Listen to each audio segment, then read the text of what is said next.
ढुङ्गाको खिचडी। साँझको समय थियो। पहाडको बाटो हुँदै लामो यात्रा गरेर एउटा थकित बटुवा एक गाउँमा आइपुग्छ। दिनभर हिँडेको थकाई, पेटको भोक र रात पर्न लागेको कारण उसलाई बासको खोजी थियो। बाटोको छेउमा एउटा सानो घर देखेर ऊ त्यतातिर लाग्छ।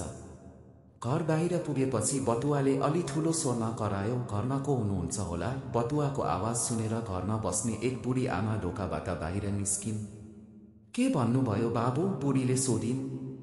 बटुवाले विनम्र स्वरमा भन्यो, "आमा, दिनभर यात्रा गरे, भोक लागेको छ। रात पनि पर्न आँटिसक्यो। कृपया आजको लागि बास पाउन सक्छु?" बुढीले बटुवालाई टोलाउँदै हेर्न थालिन्। उनी अत्यन्त कन्जुस स्वभावकी थिइन्। उनको मनमा लाग्यो, यो मान्छेलाई भित्र राखे खाना दिनुपर्ने झन्झट हुन्छ। म आफैलाई त खानेकुरा छैन, फेरि यस्तो महँगीमा यो नचिनेको मान्छेलाई के खुवाउनु? त्यसैले उनले कठोर स्वरमा भनिन्, "यहाँ त आफैलाई बस्ने ठाउँ छैन बाबु, अरूको घर खोज।" तर बटुवाले शान्त स्वरमा फेरि अनुरोध गर्यो, "आमा, वरिपरि त कुनै घर देखिँदैन। रात पनि अँध्यारो हुँदैछ। घरभित्र होइन, यही पिँढीमा बास दिनुहोस्। म केवल ओत खोजिरहेको छु आमा।" बुढीले भनिन्, "बस्न त बस बाबु, तर पिँढीमा बस। तर सुन बाबु, खानाको आश नगर।" बटुवा मुस्कुरायो। उसले शान्त स्वरमै भन्यो, "आमा, त्यत्रो चिन्ता गर्नु पर्दैन। म त ढुङ्गा पकाएर खान्छु।" यो कुरा सुनेर बुढी छक्क परिन्। उनले यस्तो कुरा कहिल्यै पनि सुनेकी थिइनन्। ढुङ्गा पकाएर खाने रे?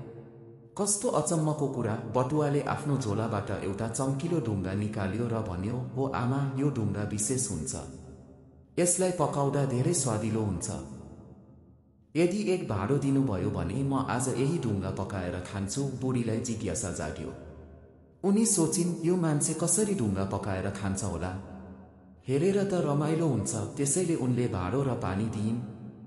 बटुवाले ढुङ्गा पानीमा हाल्यो, आगो बाल्यो र भाँडो राखिदियो। पानी उम्लिन थाल्यो।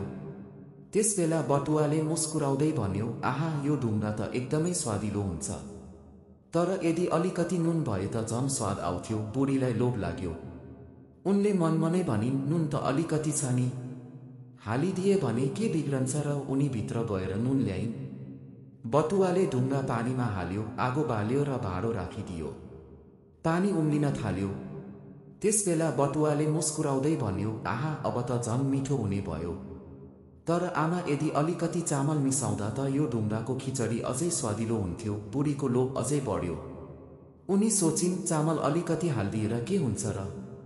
मलाई पनि साथ लागिरहेको छ। त्यसपछि उनी भित्र गएर एक मुठी चामल ल्याइन्।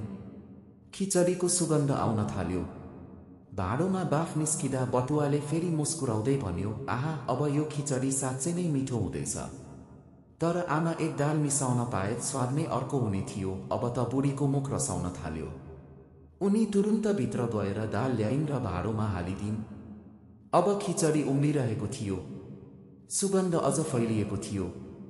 बटुवाले आफ्नो अन्तिम चाल खेल्यो। "आमा, यो खिचडी त अब अचम्मको बनेको छ। तर अन्तिममा यदि अलिकति घिउ मिसाउन पाए त?